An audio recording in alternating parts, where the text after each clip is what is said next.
When a homeless mother approached Barron Trump asking for help to feed her child, no one expected what would happen next. What started as a simple act of kindness would spark a national movement, reunite broken families, and change lives forever. This is the story that touched millions of hearts and redefined what it means to make a difference. The winter sun had already begun its early descent over New York City, casting long shadows between the towering skyscrapers. The December air was crisp and biting, carrying with it the promise of snow. Street lamps flickered to life one by one, their warm glow creating pools of light on the busy sidewalks below. Fifth Avenue was alive with its usual evening rush, a symphony of car horns, footsteps, and the constant hum of city life. Wall Street executives in tailored suits hurried past tourists taking photos of the holiday decorations. Yellow cabs weaved through traffic, their headlights creating streaks of gold against the darkening sky. In the heart of this urban chaos, Barron Trump emerged from the gleaming glass doors of the Thompson Foundation building. He had just spent the last 3 hours in a charity board meeting discussing ways to combat homelessness in the city. At 17, he was the youngest board member, but his passion for community service had earned him respect among the city's philanthropic circles.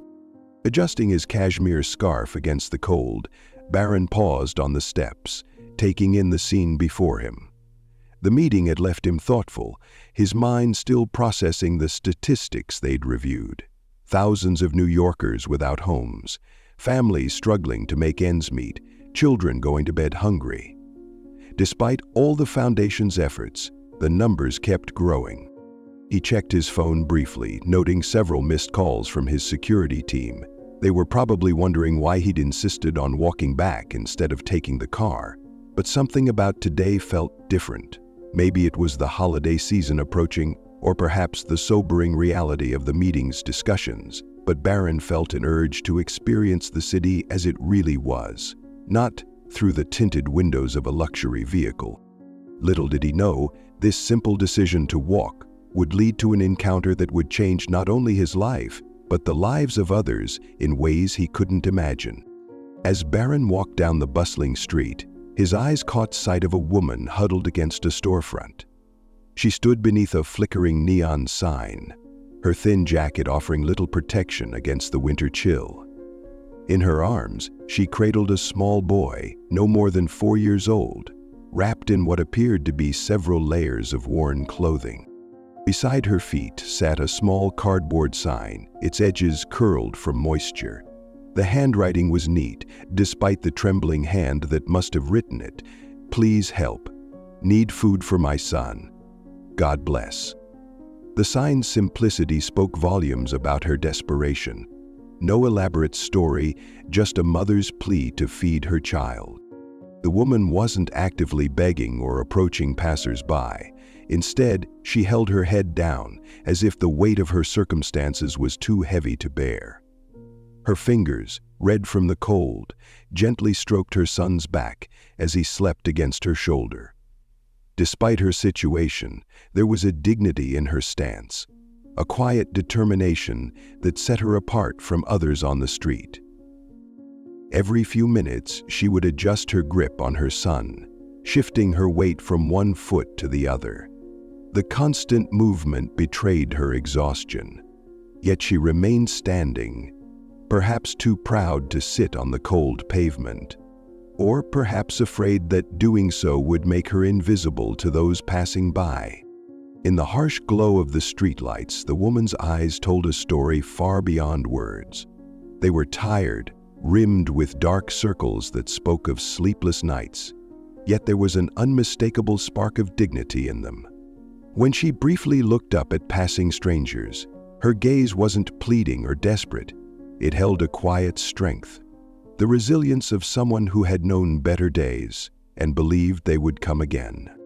Her son stirred in her arms, shivering slightly despite being bundled in layers. The small tremors sent visible waves of pain across his mother's face. Each time he shuddered, Her arms would tighten protectively around him, as if trying to shield him not just from the cold, but from the harsh reality of their situation. The boy's face was partially hidden in his mother's shoulder, his small hands clutching at her worn jacket. "Shh, it's okay, Tommy," she whispered, her voice barely audible above the city noise. She began to sway gently, a natural maternal response to comfort her child. Her own exhaustion seemed forgotten in these moments, all her energy focused on providing what little comfort she could. The tenderness of this scene stood in stark contrast to the indifferent rush of pedestrians streaming past them, each caught up in their own world, their own concern. Something about the scene made Barron pause mid-stride. He stood there, watching as hundreds of people flowed past the woman and her child, like a river parting around a stone. There was something different about her, a quiet dignity that seemed out of place on these harsh city streets. From where he stood, Barron could observe without drawing attention. He noticed how she would occasionally straighten her posture when someone passed close by, as if refusing to be diminished by her circumstances. Her eyes, though tired, remained alert and aware, constantly scanning her surroundings with maternal vigilance. Then, for a brief moment, their eyes met. The connection was electric, not because of who he was, but because he was perhaps the first person that evening to look at her as a human being, rather than a fixture of urban poverty. In that fleeting moment, Barron saw not just desperation, but determination. Not just need, but strength. The woman quickly lowered her gaze, but not before Barron caught a flicker of something in her expression. Pride warring with necessity, dignity wrestling with despair. Her son shifted in her arms, and she adjusted her hold, whispering something soft and soothing into his ear. "Excuse me," Barron said, approaching them with measured steps. He kept his voice gentle, non-threatening. "I couldn't help but notice you and your son. Would you mind if we talked for a moment?" "Ah." The woman tensed slightly, instinctively pulling her son closer. I don't want any trouble," she said, her voice surprisingly composed despite her circumstances. "No trouble," Barron assured her, keeping a respectful distance. "I just thought maybe we could get out of this cold for a bit. There's a diner around the corner, warm food, hot coffee, for both of you." She studied his face carefully, years of street wisdom making her cautious. "Why would you want to help us?" she asked. "Because sometimes people just need a chance," Barron replied simply. "And it's too cold out here for anyone, especially a child." After a long moment, she nodded slowly. "I'm Sarah," she said softly, "and this is Tommy." "Marin," he replied with a warm smile. "It's nice to meet you both. Shall we?" He gestured toward the diner, careful not to make any sudden movements that might startle them.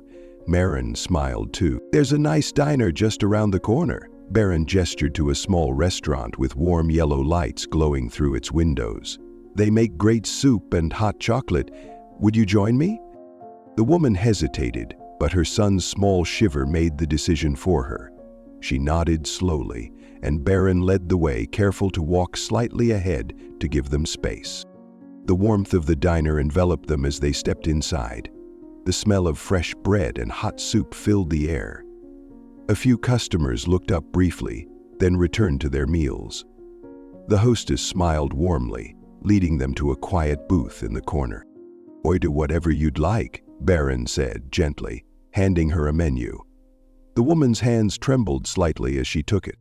"Just soup would be fine," she whispered, but Barron shook his head.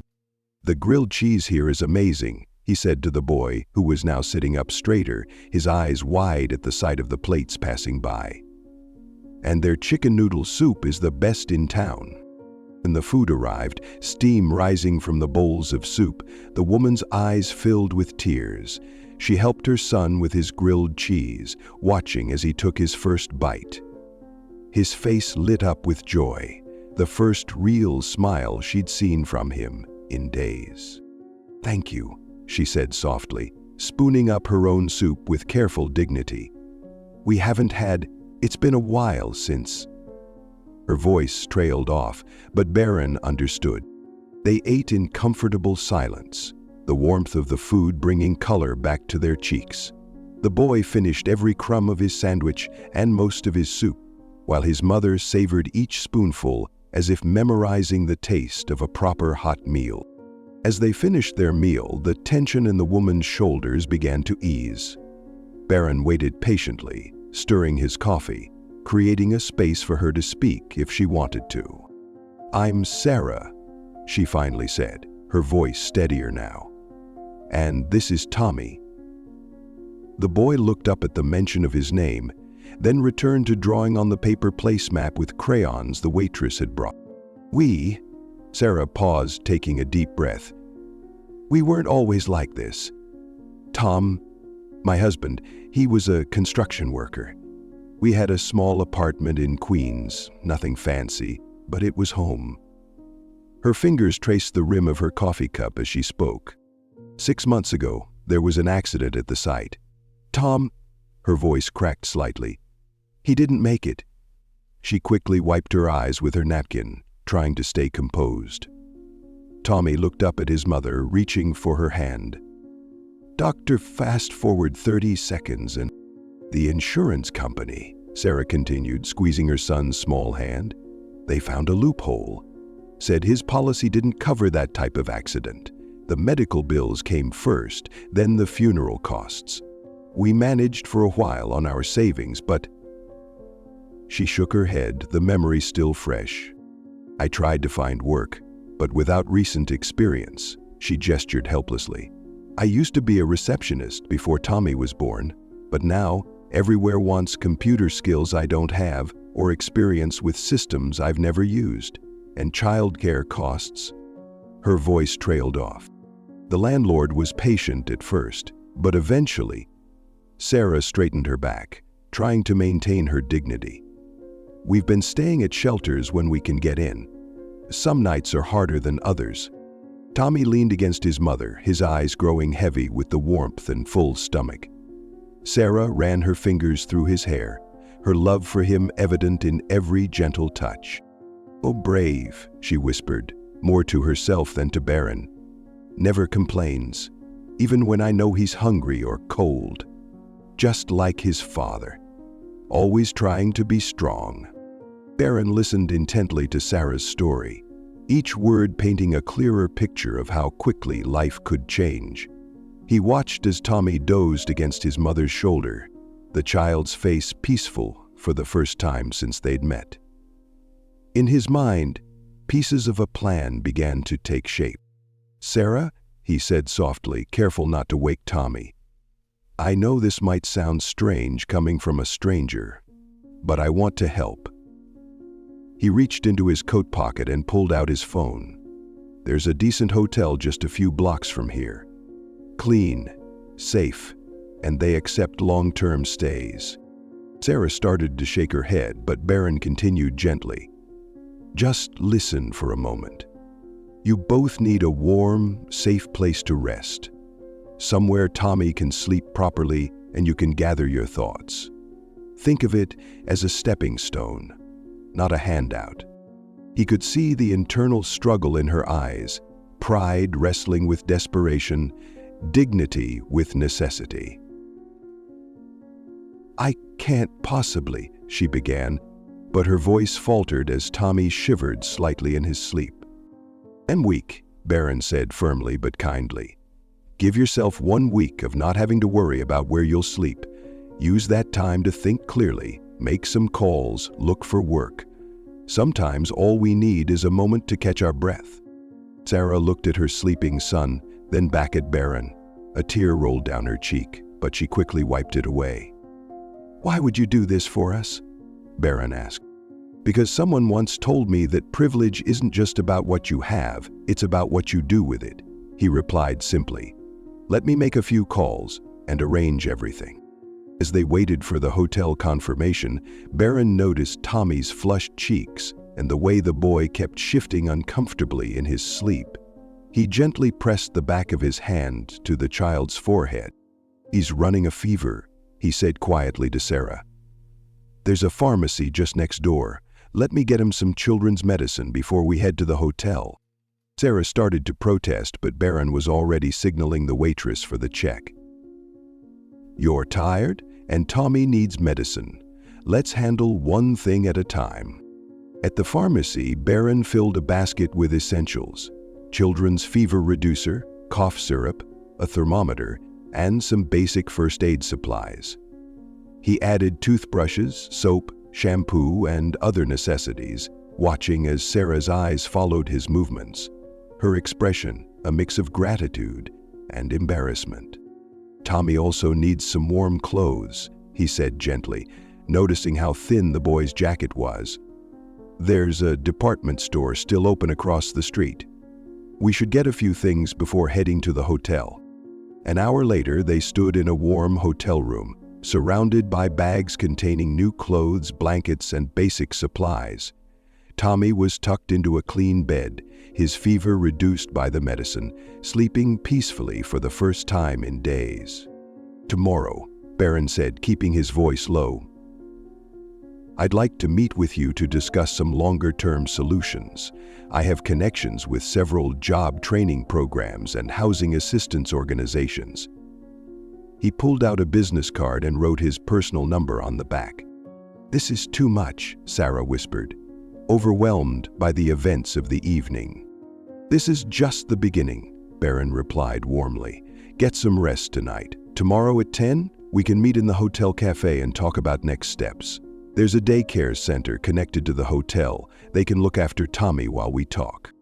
Sarah nodded, tears welling in her eyes again. "I don't know how to thank you." "Thank me by getting some sleep," he smiled. "Tomorrow we'll start working on a real plan. This isn't just about tonight. It's about making sure you and Tommy have a stable future." As Barron turned to leave, he paused at the door. "And Sarah, you're not alone anymore. Remember that." The next morning, true to his word, Barron didn't just make a few calls. He personally accompanied Sarah to the Women's Support Center on Madison Avenue. The building, with its warm brick exterior and large windows, felt less intimidating than Sarah had imagined. A sign reading "New Beginnings Program" hung near the entrance, its letters painted in welcoming shades of blue. "I spoke with the director last night," Barron explained as they walked through the doors. "They have a comprehensive program for single mothers." The reception area was filled with comfortable chairs and colorful artwork, creating an atmosphere that felt more like a home than an institution. Linda Martinez, the center's director, greeted them warmly. Her gentle demeanor immediately put Sarah at ease. "We've been expecting you," she smiled, leading them to her office. "Barron told me about your situation, Sarah, and we believe we can help." The next hour was spent discussing the center's transitional housing program. "We have a furnished, 2-bedroom apartment available in our residential wing," Linda explained, spreading out photos on her desk. "It's a safe, supportive environment where you and Tommy can stay while you get back on your feet. The program includes childcare, counseling, and job training." Sarah's hands trembled as she looked at the pictures. A small but clean living room, a cheerful kitchen, and a bedroom with a window seat that she knew Tommy would love. How long can we stay?" she asked hesitantly. "The program runs for 6 months," Linda replied, "with the possibility of extension based on your progress." "But Sarah," she leaned forward, her voice warm with encouragement, "this isn't just about providing a roof over your head. We're here to help you rebuild your life." Barron watched quietly as Sarah signed the necessary paperwork, relief evident in every line of her face. By afternoon, she and Tommy would have a place to call home again, the first step on their journey back to stability. The outlets. After settling into their new apartment, Sarah found herself sitting in the center's career counseling office, surrounded by brochures of various vocational programs.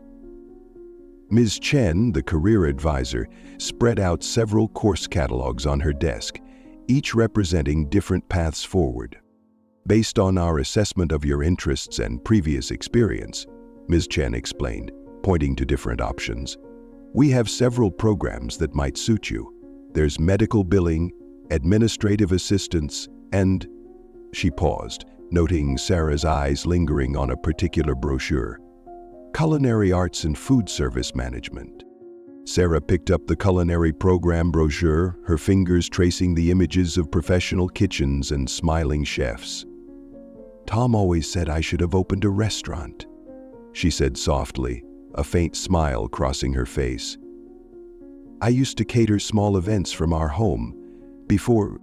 Mrs. Chen nodded encouragingly. The culinary program is one of our most successful.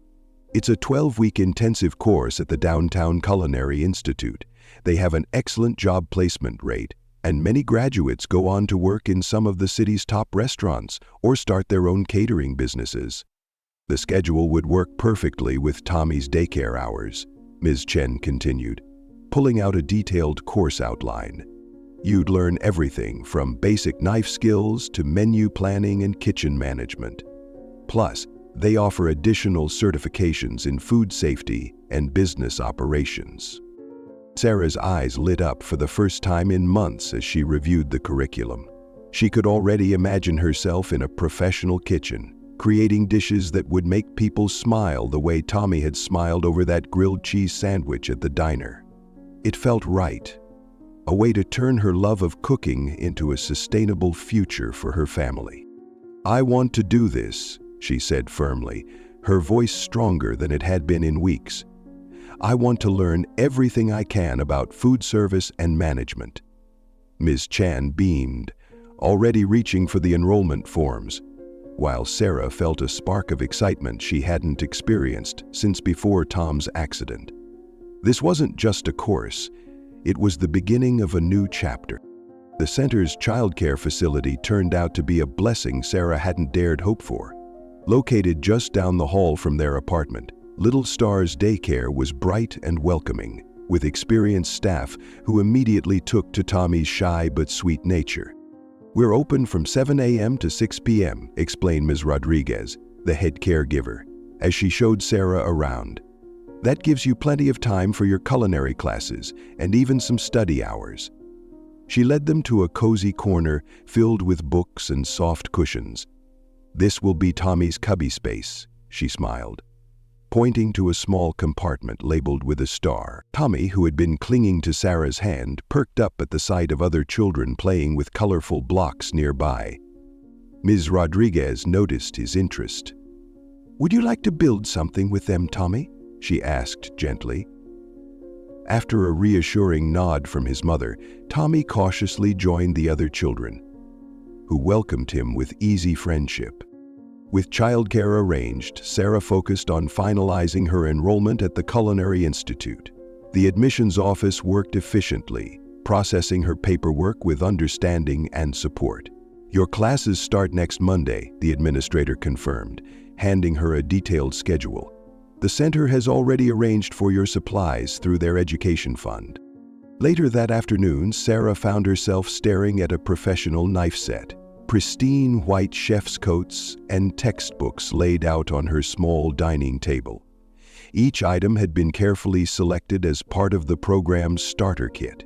She ran her fingers over the embroidered name tag on one of the chef's coats, Sarah Mitchell, Culinary Arts Program. Look, Tommy, she called to her son, who was coloring at the coffee table. Mommy's going to learn to be a real chef. Tommy looked up with interest as she showed him the shiny equipment. Maybe one day we'll have our own restaurant, and you can help me make special desserts. Can I wear a hat like that too? Tommy asked, pointing to the chef's toque that came with the uniforms. Sarah laughed, placing it playfully on his head, where it slipped down over his eyes, causing him to giggle, a sound she hadn't heard in far too long. That evening, as she organized her supplies and reviewed the course materials, Sarah felt a mix of nervousness and excitement. The textbooks covered everything from basic nutrition to restaurant management, and while the content seemed daunting, she was determined to master it all. She carefully packed her bag for the first day. Notebooks, pens, her knife kit, and a small photo of Tommy that she tucked into the front pocket of her chef's coat, a reminder of why she was working so hard to build a new life. While preparing for her culinary journey, Sarah spent a morning with Miss Chen tackling the mountain of paperwork necessary to rebuild her life. They sat together in the center's office, methodically working through each document. "These are your new ID cards," Ms. Chen explained, laying out several plastic cards. "Your residence card for the center, your student ID for the Culinary Institute, and we've helped replace your lost driver's license." She then pulled out a folder of financial documents. "Now, let's look at your budget plan." Together, they created a detailed spreadsheet of Sarah's finances. The center's support program covered her housing and Tommy's childcare, while a student grant would handle her tuition and supplies. "The monthly stipend isn't much," Ms. Chen acknowledged, "but it should cover your basic needs while you're in training." "We've also opened a new bank account for you," she continued, showing Sarah the debit card and paperwork. "Your stipend will be deposited directly, and we've arranged for automatic payments for your essential bills." Sarah nodded, feeling a sense of control returning as each piece of her life fell into place. Their next task was creating a structured daily schedule. "Your classes run from 9 a.m. to 3 p.m., Ms. Chen noted, sketching out a weekly calendar. "That gives you time to drop Tommy at daycare by 8:30 and pick him up by 4. We've blocked out evening hours for studying and homework." Sarah added her own notes to the schedule: meal prep times with Tommy, study sessions during his naps, and even a weekly special dinner where she could practice her new skills. "The routine will be good for both of us," she said, thinking of how unsettled their lives had been. As she walked back to her apartment, schedule in hand, Sarah paused to look at the photo in her chef's coat pocket. Tomorrow would mark the start of her new routine, the first day of classes, the first step toward their future. The nervousness was still there, but now it was mixed with something stronger: hope. She had everything organized, every detail planned, and for the first time in months, she felt ready to face whatever challenges lay ahead. The morning of her first day arrived with a mixture of anticipation and anxiety. Sarah adjusted her crisp chef's coat in the mirror, making sure every button was perfectly aligned. Tommy watched from the doorway, still in his pajamas, clutching his favorite stuffed bear. "You look pretty, Mommy," he said sleepily as she helped him get dressed for daycare. They left their apartment early, the morning air crisp and fresh. After dropping Tommy off at Little Stars, where he now went willingly to join his new friends, Sarah made her way to the Culinary Institute's gleaming kitchen classroom. The industrial kitchen was intimidating at first, all stainless steel and professional equipment, so different from her home cooking experiences. Chef Michael, their instructor, welcomed the new class with a warm smile that helped to ease the tension. "Welcome to your first day of culinary arts," he announced. "This isn't just about cooking, it's about transforming your passion into a profession." Sarah found herself at a workstation next to Maria, a former office worker, and James, a military veteran. As they introduced themselves, she felt the knot in her stomach begin to loosen. These were people like her, all seeking a fresh start. When Chef Michael demonstrated the proper way to hold a chef's knife, Sarah's hands were steady, her focus sharp. The familiar rhythm of chopping vegetables, even if done in a new way, felt like coming home. "Nice technique," Chef Michael commented as he passed her station, observing her careful julienne of carrots. "You've got natural instincts." Sarah felt a warm glow of pride, the first spark of professional confidence in what felt like forever. That afternoon, while Sarah mastered her knife skills, Tommy was having his own adventures at Little Stars. Miss Rodriguez had created a gentle routine for him, starting with morning circle time where children shared stories and songs. Initially shy, Tommy sat at the edge of the group, but the infectious enthusiasm of his classmates slowly drew him in. "Would you like to share your favorite animal, Tommy?" Ms. Rodriguez asked softly during their All About Me lesson. Tommy hesitated, then whispered, "I like elephants." A little girl named Lucy immediately scooted closer. "Me too," she exclaimed, showing him her elephant-printed lunchbox. Just like that, his first friendship began to bloom. The daycare's curriculum cleverly disguised learning as play. Tommy discovered numbers through counting blocks, letters through story time, and colors through art projects. His favorite activity became the mini cooking sessions where children learned basic skills like mixing ingredients and measuring cups, perhaps inspired by watching his mother's new journey. "Look what I made, Mommy!" Tommy proudly presented Sarah with a painted butterfly when she picked him up. The artwork now hung on their refrigerator, next to Sarah's growing collection of recipes from class. Ms. Rodriguez pulled Sarah aside, smiling warmly. "He's adjusting wonderfully," she reported. "Today he even helped younger children during snack time. He's showing real leadership qualities." During their evening routine, Tommy chattered excitedly about his new friends. Lucy, who shared her crayons, Marco, who could build the tallest tower, and Jin, who knew all the words to Old MacDonald. Sarah listened attentively while preparing their dinner, her heart lightening at each animated description. The fearful, withdrawn little boy of just weeks ago was slowly emerging from his shell, much like she was finding her own confidence in the culinary program. "Can Lucy come over someday?" Tommy asked hopefully as Sarah tucked him into bed. She kissed his forehead, amazed at how quickly children could adapt and thrive when given the chance. "Once we're more settled, sweetheart. Now, tell me more about the elephant story Ms. Rodriguez read today." As the weeks progressed, Sarah found herself taking pride in even the smallest accomplishments. Her knife cuts became more precise, her sauces smoother, and her timing in the kitchen more confident. One evening, she successfully completed her first practical exam, preparing a classical French omelette that Chef Michael declared nearly perfect. The real test came when Barron made his first surprise visit to check on their progress. He arrived just as Sarah was practicing her latest assignment, a sophisticated mushroom risotto. "Ha! Something smells amazing," he smiled, accepting her invitation to taste the dish. Tommy, who had been coloring at the kitchen counter, ran to give Barron an enthusiastic hug. Barron smiled. "Well, yeah. The secret is in the stock," Sarah explained with newfound confidence, stirring the creamy rice. "Chef Michael taught us that proper temperature control is crucial." As Barron took his first bite, his eyes widened with genuine appreciation. "This is restaurant quality," he declared, making Sarah blush with pride. These visits became regular occurrences, with Barron stopping by every couple of weeks.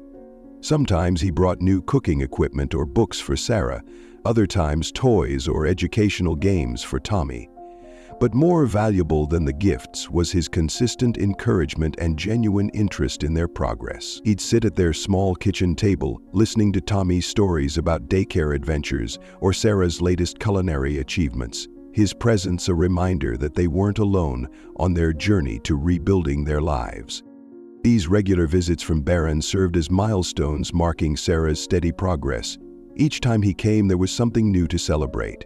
A technique mastered, a recipe perfected, or a glowing report from her instructors. The nervous woman who had once stood on a street corner was transforming into a confident culinary professional. In the kitchen classroom, Sarah's improvements were remarkable. Her station, always impeccably organized, became a model for other students. She learned to work with a quiet efficiency that caught Chef Michael's attention. "Your mise en place is outstanding, Sarah," he commented one day. "You have the mindset of a true chef." She replied, with sudden insight, The most significant change wasn't just in her technical skills, but in her growing self-belief. When faced with challenging new recipes or techniques, Sarah no longer hesitated.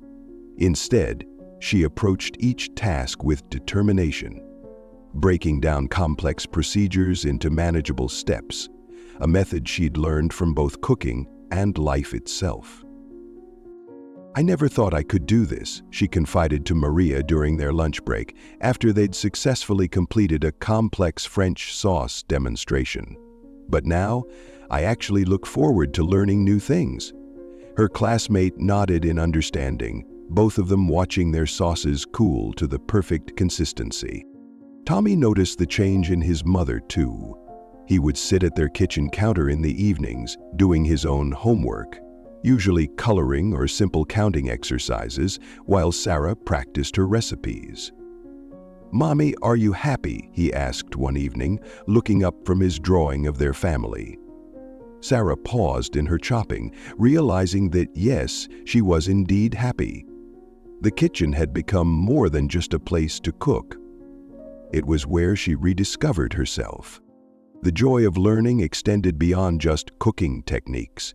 Sarah found herself absorbed in the science of food, the history of cuisines, and the business aspects of restaurant management.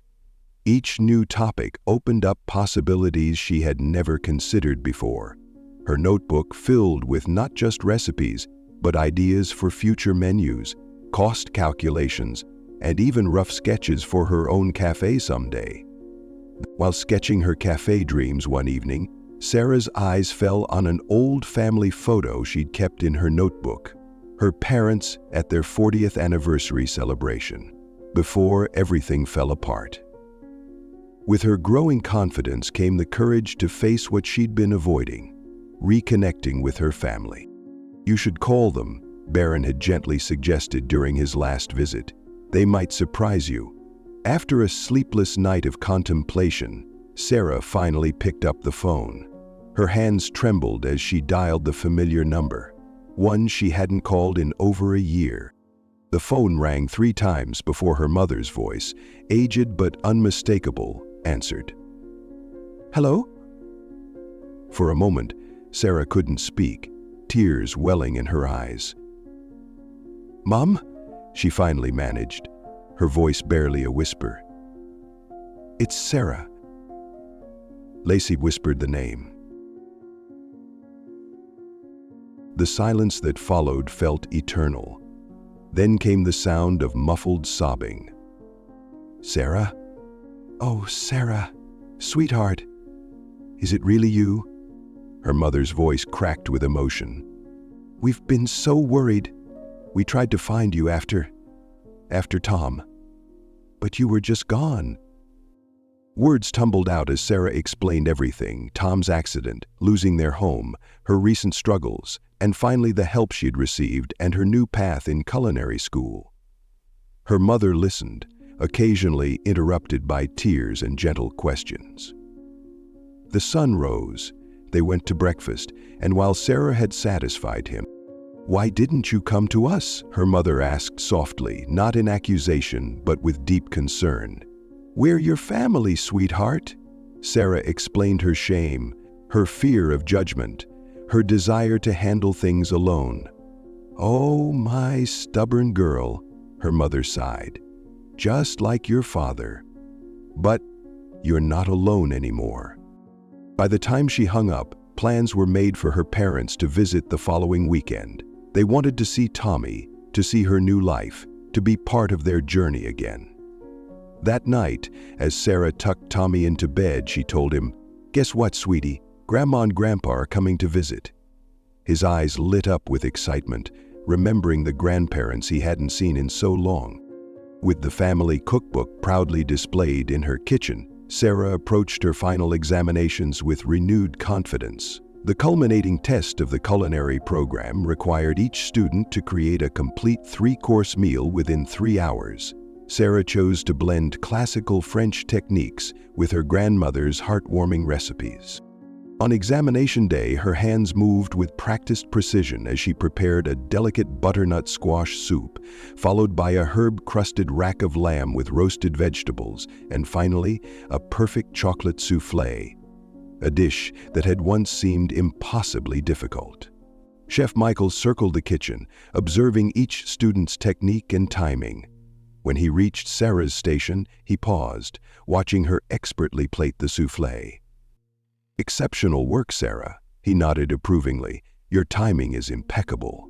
The soufflé rose perfectly, its golden crown a testament to her mastery of temperature and technique. As the judges sampled her dishes, their expressions told her everything she needed to know. She had not just passed, she had excelled. The following week, during the graduation ceremony, Chef Michael approached Sarah with an unexpected opportunity. "The owner of La Maison, James Bennett, was one of our guest judges," he explained. "He was particularly impressed with your work. They're looking for a new sous chef at their downtown location." Sarah's heart raced. La Maison was one of the city's most respected French restaurants. "Are you serious?" she asked, hardly daring to believe it. "They'd like you to start with a trial week." Chef Michael smiled. "The hours would work with Tommy's daycare schedule, and the salary," he handed her a folded paper, "would allow you to start looking for your own apartment." Sarah opened the offer letter, her hands trembling slightly. The salary was more than she had ever expected for her first professional position.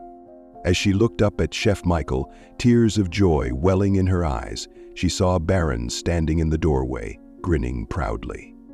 Her journey from the streets to a professional kitchen was complete, but she knew this was just the beginning of a new chapter. Sarah's trial week at La Maison turned into a permanent position. Her attention to detail and quiet confidence in the kitchen impressed both the head chef and restaurant owner. Each evening she returned home, exhausted but happy, her chef's coat carrying the subtle aromas of fine French cuisine. When her first paycheck arrived, she sat at her small kitchen table, staring at the amount in disbelief. "Look, Tommy," she whispered, showing him the check. "Mommy can take care of us now." Tommy hugged her tightly, not fully understanding, but feeling her joy. With 3 months of steady income and excellent references from both Chef Michael and La Maison, Sarah began apartment hunting. She spent her days off exploring different neighborhoods, looking for the perfect balance of affordability and proximity to both work and good schools. Finally, she found it, a modest 2-bedroom apartment in a quiet residential area. "It's not very big," Sarah explained nervously as she and Tommy first toured the space. But Tommy ran excitedly from room to room, his eyes wide with wonder. "To get my own room?" he gasped, standing in the smaller bedroom with its window overlooking a small park. Boldly cut from the wall with its unforgiving edge, I opened my eyes to my new cell and closed them. "Yes, sweetheart, and look, there's a playground right outside." The apartment needed some minor repairs and a fresh coat of paint, but to Sarah, it was perfect. The kitchen, though small, had enough counter space for her to practice her recipes. The living room caught the morning sun, and the building had laundry facilities in the basement. Most importantly, it was within walking distance of Riverside Elementary School. The school enrollment process went smoother than Sarah had anticipated. Tommy's records from Little Star's daycare showed excellent progress, and his socialization skills had improved dramatically. The elementary school principal, Mrs. Thompson, was particularly impressed by his reading level. "He's actually ahead of grade level in several areas," Mrs. Thompson explained during their meeting. "The structured environment at Little Stars has served him well. I think he'll thrive in our kindergarten program." On Tommy's first day of school, Sarah walked him to his classroom, both of them wearing new clothes, her chef's uniform freshly pressed, his small backpack almost too big for his shoulders.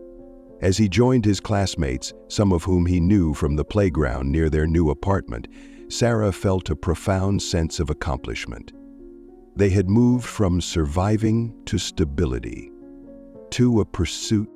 That evening, as they sat in their new apartment enjoying a simple dinner Sarah had prepared, Tommy looked up from his plate.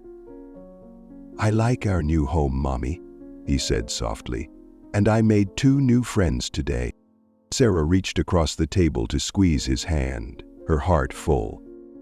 The steady rhythm of their new life, morning walks to school, her shifts at the restaurant, homework at the kitchen table, weekend trips to the park, felt like a dream come true. But it wasn't a dream. It was the reality they had worked so hard to build.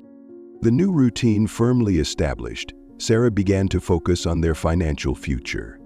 Each month, after paying rent and bills, she carefully set aside a portion of her salary into a savings account. It wasn't much at first, just a small percentage of her earnings. But watching the balance grow filled her with quiet pride. One evening, while reviewing her bank statement at the kitchen table, Sarah noticed something remarkable. For the first time in her life, she had managed to save 3 months' worth of living expenses. The number on the screen represented more than just money. It was a safety net, a buffer against the uncertainties that had once threatened to overwhelm her. "We should celebrate," she told Tommy during breakfast. "How about we start planning that trip to visit Grandma and Grandpa this summer?" Tommy's eyes lit up. "Really? Can we go on a plane?" "Yes, sweetheart. I've been saving especially for that." At work, Sarah's growing confidence showed in her cooking. The head chef noticed her suggesting menu improvements and taking initiative with new dishes. During a particularly busy Saturday service, when she smoothly handled a crisis involving a delayed delivery and a full restaurant, she realized how far she had come from that uncertain woman on the street corner. Later that week, as she helped Tommy with his math homework, Sarah found herself making plans, not just for the next day or week, but for years ahead. She thought about additional culinary certification, about Tommy's future education, and even about the possibility of opening her own small cafe someday. These dreams no longer felt like impossible fantasies. They were becoming achievable goals, stepping stones on a path she could now clearly see. "Mommy?" Tommy asked, looking up from his workbook. "Are we going to stay here forever?" Sarah smiled, ruffling his hair. "This is our home now, sweetheart. We're not just staying, we're building our future here." "Are we ready?" asked Jerob, clasping his hand around brother Ahab's shoulders. The confidence Sarah felt in her new life sparked a desire to help others who were still struggling. 1 year after her own transformation began, she received a call from Linda Martinez at the Women's Support Center. "Would you consider speaking at our monthly meeting?" Linda asked. "Your story could really inspire our new residents." Linda shook her head. Sarah hesitated only briefly before agreeing. On a quiet Tuesday evening, she stood before a group of women in the center's community room, her hands clasped tightly together as she began to speak. The faces looking back at her reminded her of her own first days. Tired, worried, but holding on to hope. "A year ago, I was standing on a street corner with my son," she began, her voice growing stronger with each word. "I thought it was the end of our story. Instead, it was just the beginning." As she shared her journey, the initial help from Barron, the culinary program, her new job, and the stable life she'd built, she saw recognition and hope dawning in their eyes. They saw her trouble, and every day, after her talk, a young mother approached her, holding a sleeping toddler. "I didn't think it was possible," she whispered, wiping away tears. "But hearing your story, maybe I can do it too." Gigantic words filled the space she left, but hadn't exercise completely paralyzed her mind. That conversation led Sarah to become a regular volunteer at the center. Every other Saturday, while Tommy attended art classes nearby, she taught basic cooking skills to the residents. The classes were practical, focusing on nutritious, budget-friendly meals, but they became more than just cooking lessons. "It's not just about the food," she explained to her students as they learned to make a simple but filling soup. "It's about believing in yourself, one step at a time.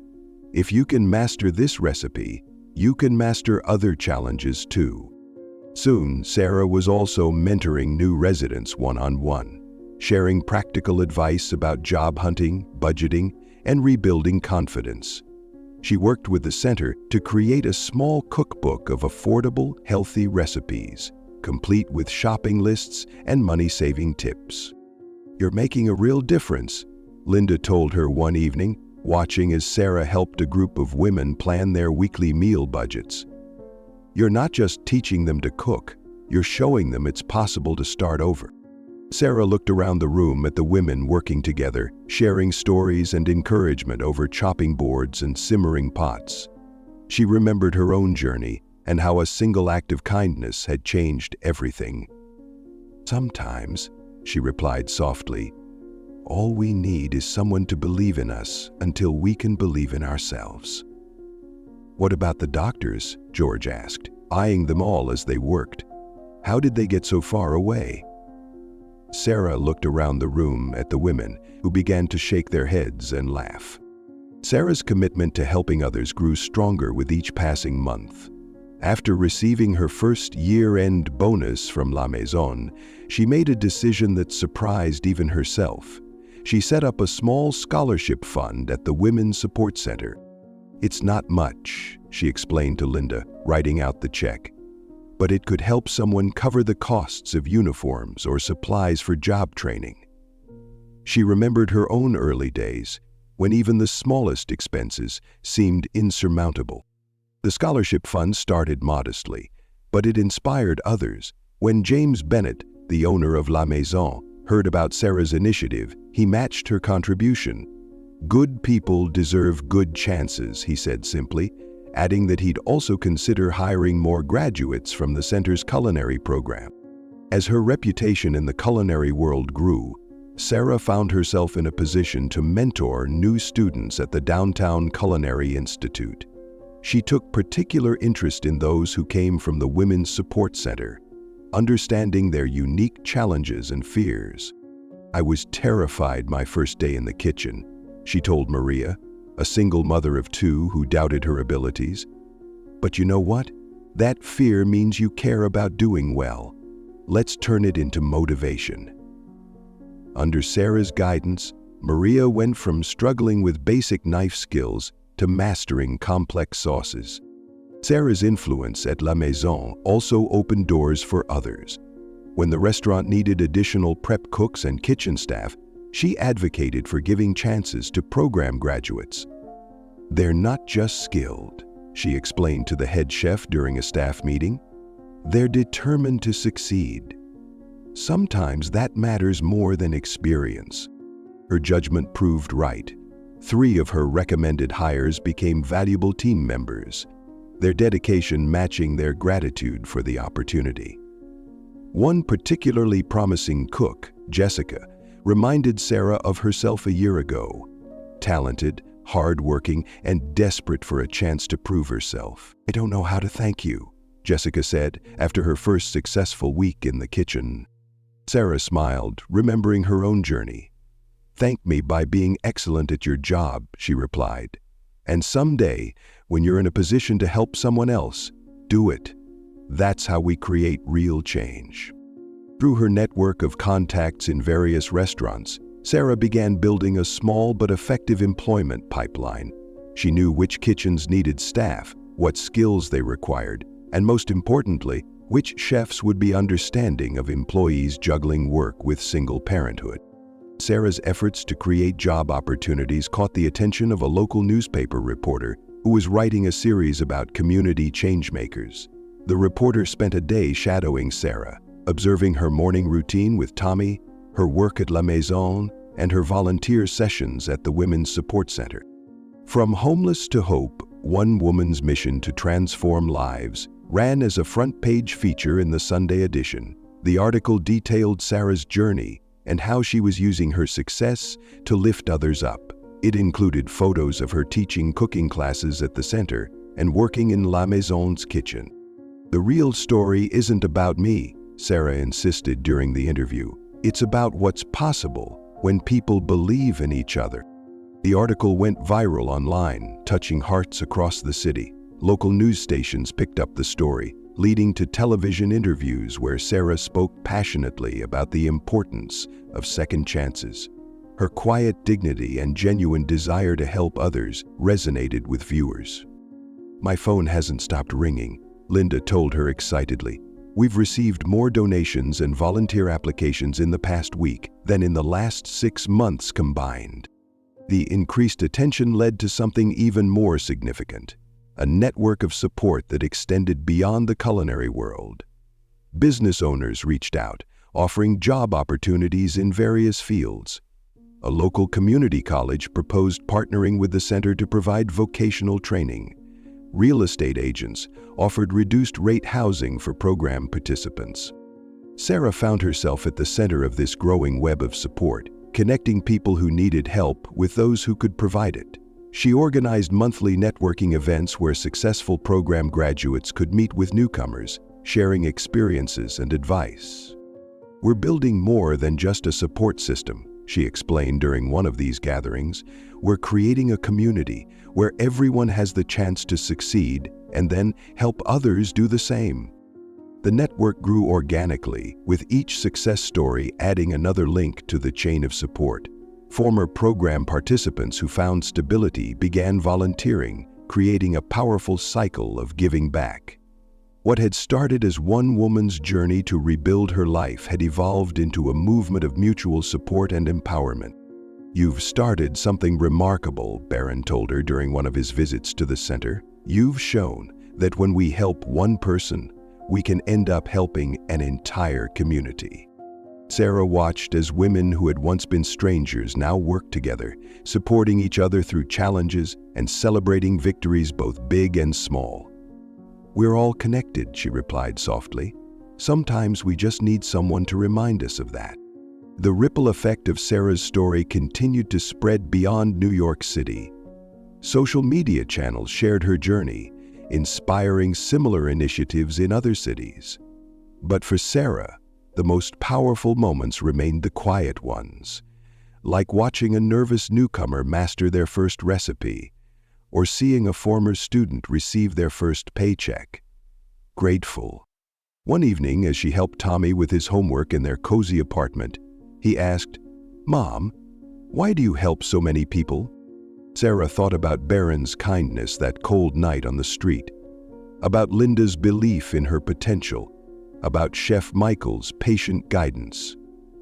She remembered how a single act of compassion had changed not just her life, but had created a chain reaction of goodwill that kept growing. "Because kindness is like a seed, sweetheart," she answered, pulling him close. "When we plant it and nurture it, it grows into something beautiful that can feed many hearts." Thank you for joining us on this inspiring journey. If this story touched your heart, please take a moment to like, share, and subscribe to our channel for more touching stories that remind us of the power of kindness and human connection. Don't forget to hit the notification bell so you never miss our latest uploads. Your comments mean the world to us. Let us know what you thought of Sarah and Barron's story in the comments below. Want to see more stories like this? Drop A in the comments. Coming up next week, another remarkable tale of hope and transformation that will warm your heart. You won't want to miss it.